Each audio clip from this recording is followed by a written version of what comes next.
My name is Mary Lyle. I'm the Director of Education, and I'm joined today by our curator, Kim Clonch. Our next film that we're going to discuss is Harvey. And Harvey came out in 1950.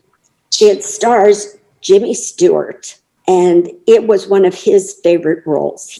He did the stage play, he did this film, 1950, and he also did a remake for Hallmark Hall of Fame in the 70s. So he continued to revisit this role. It was directed by Henry Koster, and the screenplay was written by Mary Chase, based on her original play. And Mary Chase won a Pulitzer Prize for her play of Harvey. There's something so endearing about the characters in this, about the whole concept of having a best friend that's a 6'3" rabbit. James Stewart said that he was 6'3", so he made Harvey 6'8". Okay. It had 3 Academy Award nominations and only one win, and that was for Josephine Hall, who reprised her stage role as Vida, Elwood's sister.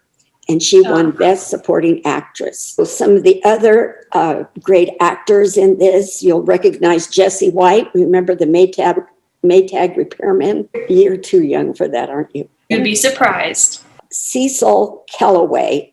He was a wonderful character actor, too. He would appear in many films in the 40s and 50s. You'll know his face, but you may not know his name. He plays Dr. Chumley. And when you go down the list of credits for Harvey, at the end it says Harvey as himself. So Harvey is credited as a cast member. That's amazing. So what do you like about this film? Honestly, I kind of like the way it was shot, because when I was looking up some random facts about Harvey, I learned that Jimmy Stewart actually gave a suggestion that anytime Harvey's in the shot that they needed to make it wider so Harvey actually could fit in the shot. And so I'm sitting here, I'm like, that's actually fun because it plays with the audience's mind also as well. I would have never have thought that would be why the shots were wider. And that illusion that having Harvey as a character was so important. Harvey was real. He made it so real for himself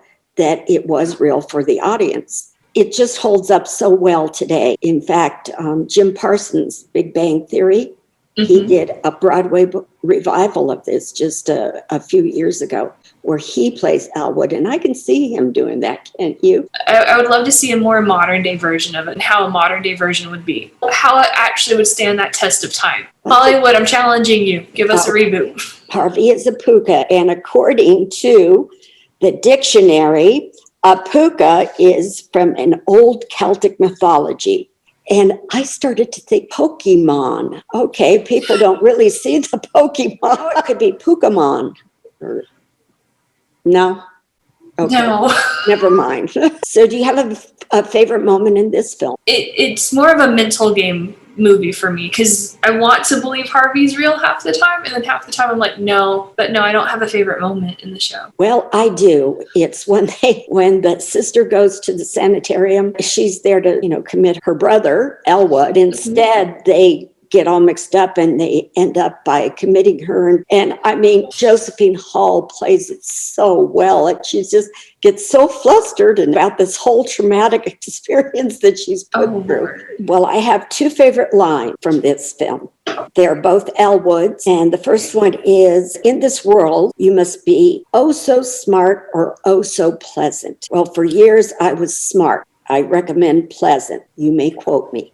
Is that beautiful? The other thing he says to Dr. Chumley, he says, well, I've wrestled with reality for 35 years, doctor, and I'm happy to state I finally won out over it. The whole idea about Elwood is that he's just a truly nice, gentle human being, and they're trying to lock him up. They're going to lock him up because he's an embarrassment. Even at the end, he doesn't hold any malice against anybody for anything. It's just uplifting. It lifts your spirit. That's always a good thing, because you always need that uplifting moment. I mean, in theory, it's kind of been repeated through multiple different themes. It's just kind of carried on. It may not be Harvey himself, but it's the essence of Harvey. Okay, if you're going to rate this, Kim, what is your rating? I'm going to agree with IMDb, the International Movie Database, and I'm going to give it a 7.9. It's not the 10 for me, but it deserves that respect of above a 5. I'm going to give it a little bit higher. I think I would give it about an 8.5.